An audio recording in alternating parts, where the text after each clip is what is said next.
Sekel Connections. I'm so glad to be back with you on this channel. So I would like us to continue with our series, Destiny Makers and Breakers. Destiny Makers and Breakers. In part one, we looked at our attitude towards sin as a potential destiny maker or breaker. We said if our attitude towards sin is a godly attitude, it will make our destiny. But when we develop an ungodly attitude towards sin, it can break our destiny. And this in part two, we looked at correction, our attitude towards corrections as a potential destiny maker or destiny breaker.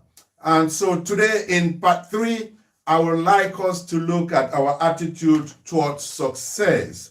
What role does success play in with respect to making or breaking our destinies? You know, success is something which is very good. Man was created to be successful, and success is a blessing. But there is also a kind of success which is according to the standards of the world, according to the measures of the world, according to human standards, which can break a person's destinies. It can destroy your destiny. It can frustrate your destiny if you have the wrong attitude towards success. Like I'm saying, we're treating the topic 20 things which can make or mar your destiny, and we are still on number one, attitude. And we'll be looking at three aspects of our attitude: sin, correction, and now success. I'm just going to read. The first question I want to ask is, what is your attitude towards success? Where does your attention go to when you achieve success, when you are successful in doing something? Like I said, success can be a proof of blessing, but it can also be a stepping stone to destruction. I'm going to explain what I mean by that later. Success can be a stepping stone to your destiny, or it can also be a stumbling block depending on how you handle success or how you react to success. Now, many people define success according to their position that they have in society. They define success or they measure success according to the amount of money they can make per month. They measure success according to how much applause they receive from the world. People measure success according to how much material things they can accumulate. But my brother, my sister, I want to tell you that God measures success differently. God measures success on how much you have accomplished with respect to his plans for your life. How far have you gone in terms of fulfilling God's plans for your life? If you are on the path to your destiny, doing what God wants you to do, where he wants you to do it, God views your success differently from how the world views it. Sometimes when you are at what God wants you to do, where he wants you to do it, you may not appear as successful as the world will measure success. But that doesn't mean you're not successful. In God's eyes, you are successful. You can as well be doing what God doesn't want you to do, what he didn't create you to do. And in the eyes of man, you are very successful. You are making big bucks, okay? You're having the applause of men. You're even having the admiration of men and of people that matter in society. But in the eyes of God, you can be a failure. You know, in my leadership, course, I usually tell people, you see, God calls some people to be leaders of hundreds. He calls others to be leaders of thousands. He calls others to be leaders of 10.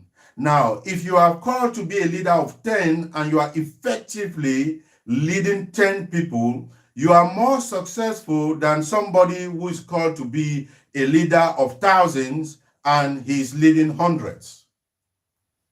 If you are called to be a leader of hundreds and you are leading 100 people, you are more successful than somebody who is called to be a leader of thousands and he's leading just hundreds.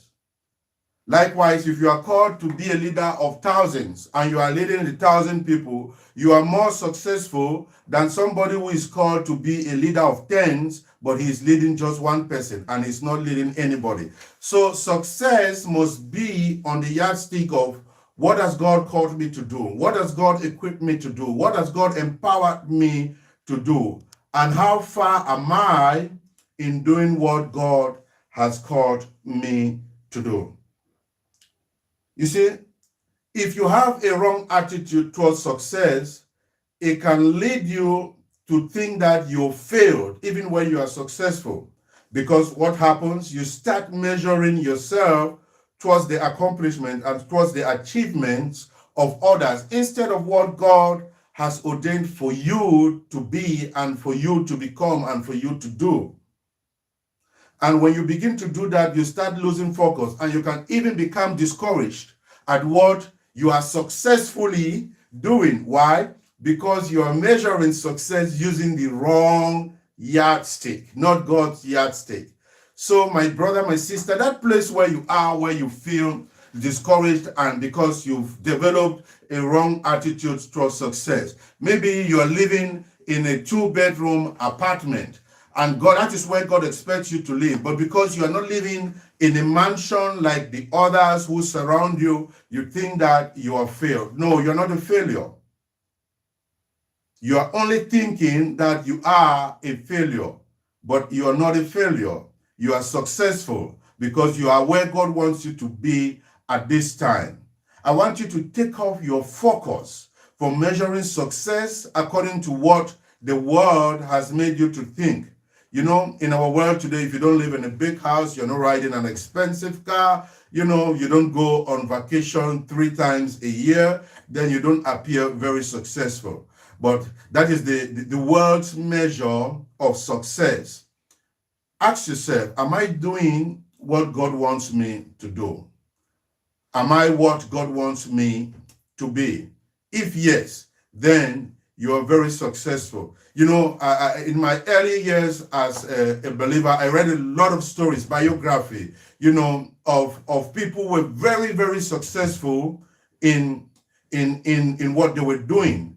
And some, though they were successful, they did not think that they were. They appeared to have failed.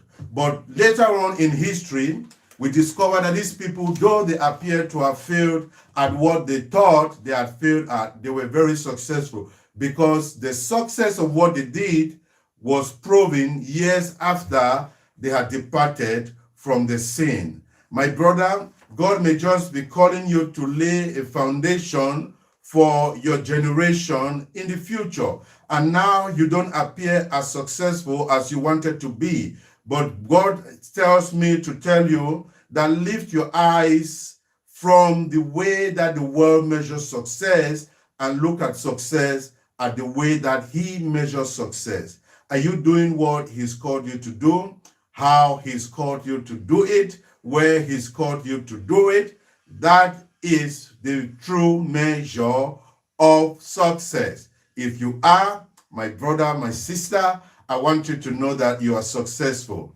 Now, another way that success can be a stumbling block is when you know that you are successful and you begin to relish that success. You begin to be happy and rejoice in your success. It can make you to lose focus of the bigger picture where God is taking you, because it can cause you to, settle for less, settle for, a mediocre result, instead of looking at the big picture. Like I said before, with God wants you to be at level 10 and you are rejoicing because you are at level 8, in God's side, you are a failure. Good, celebrate level 8, but keep walking so that you get to where God wants you to be. If God wants you to be at level 5 and you are at level 3, keep walking to get to level 5. And when you get to level 5, where God wants you to be at level 5, celebrate that to level 5 and keep doing what God wants you to do at level 5. Don't try to go at level 10, because it will only bring what? Frustration. So I pray for you, my brother, my sister, that you will lift up your eyes and you will see success the way God wants you to see success, according to the yardsticks of God. God bless you, and I will see you in the next video. Shalom.